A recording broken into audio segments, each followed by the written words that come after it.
राम एक दिन का विकास नहीं है, वो अपने पूर्वजों की लाखों परंपरा का अंतिम एक ऐसा प्रस्तुति है जो सर्वश्रेष्ठ मनुष्य हो सकता है। इसीलिए मैं कहता हूं कि वो मनुष्यता का सर्वश्रेष्ठ उदाहरण है।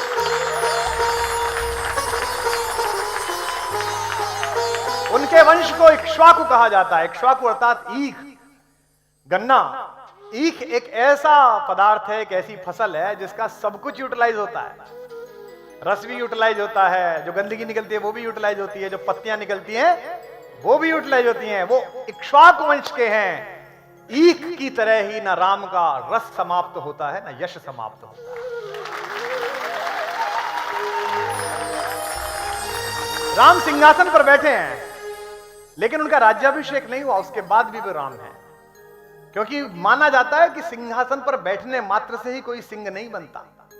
हमारा शास्त्र कहता है ना अभिषेको न संस्कार सिंहस्य क्रियते वना विक्रमार्जित सत्वस्य स्वयमेव मृगेंद्रता।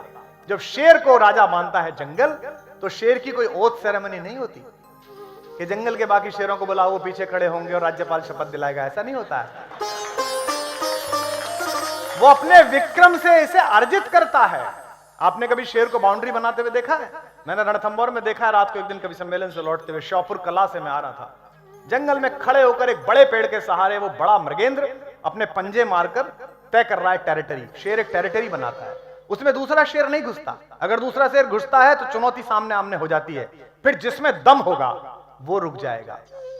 हमारे निराला कहते हैं कि ठहरा वही जिसमें बल है वही जीतता है। पश्चिम की युक्ति नहीं, गीता है, गीता है, सर्वाइवल ऑफ द फिटेस्ट।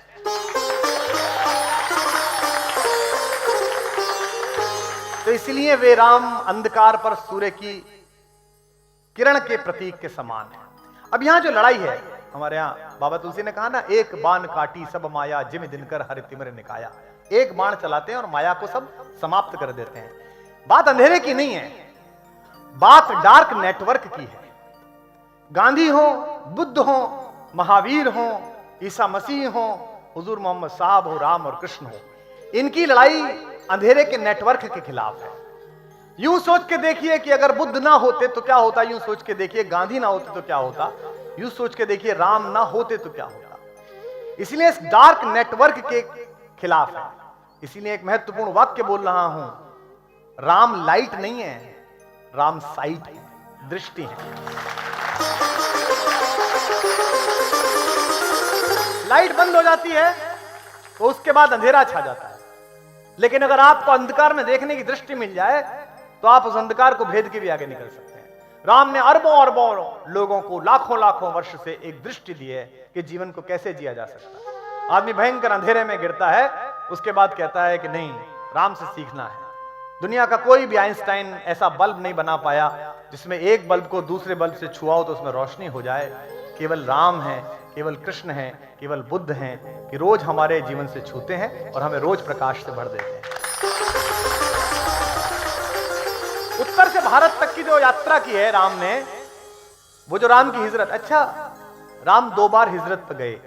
हिजरत मतलब यात्रा पे गए। एक बार तो उन्हें विश्वामित्र लेकर गए, जब उन्होंने कहा कि वो हड्डियां देखी उन्होंने मुनियों के और कहा कि निश्चरहीन मही करो भुज उठाए प्रणकीन, मैं इन्हें मार दूंगा सबको। एक बार वो 14 वर्ष के लिए गए। और दुनिया के हर आदमी को हिजरत करनी पड़ती है जिसे कुछ करना है जीवन में।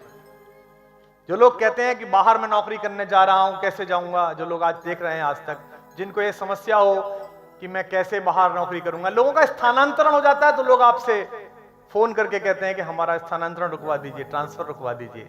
राम अगर घर से ना निकलते तो राम राम ना होते। 2 बार हिजरत की। और हमारे शायरों ने कहा कि पयंबरों से जमीनें वफा नहीं करती। बुद्ध भी निकले, महावीर भी निकले और राम भी निकले, कृष्ण भी निकले, द्वारिका जाना पड़ा गोकुल छोड़कर। पयंबरों से जमीनें वफा नहीं करती, हम ऐसे कौन खुदा थे जो अपने घर रहते। पयंबरों से जमीनें वफा नहीं करती। इसीलिए जो बाहर आएगा, जो अपने से बाहर आएगा, उसको दुनिया मिलेगी। डॉक्टर कुंवर बेचैन हिंदी के लोकप्रिय गीतकार, उन्होंने पंक्ति लिखी कि अंधियारे में जलने वाले हर दीपक को सत्कार मिला। अंधियारे में जलने वाले हर दीपक को सत्कार मिला। जो अपने से बाहर आया उसको सारा संसार मिला। हंसते गाते फूलों को ही जग की आंखों का प्यार मिला, अंधियारे में जलने वाले हर दीपक को सत्कार मिला। जो अपने से बाहर आया उसको सारा संसार मिला, और जिसने मरना सीखा उसको ही जीने का अधिकार मिला।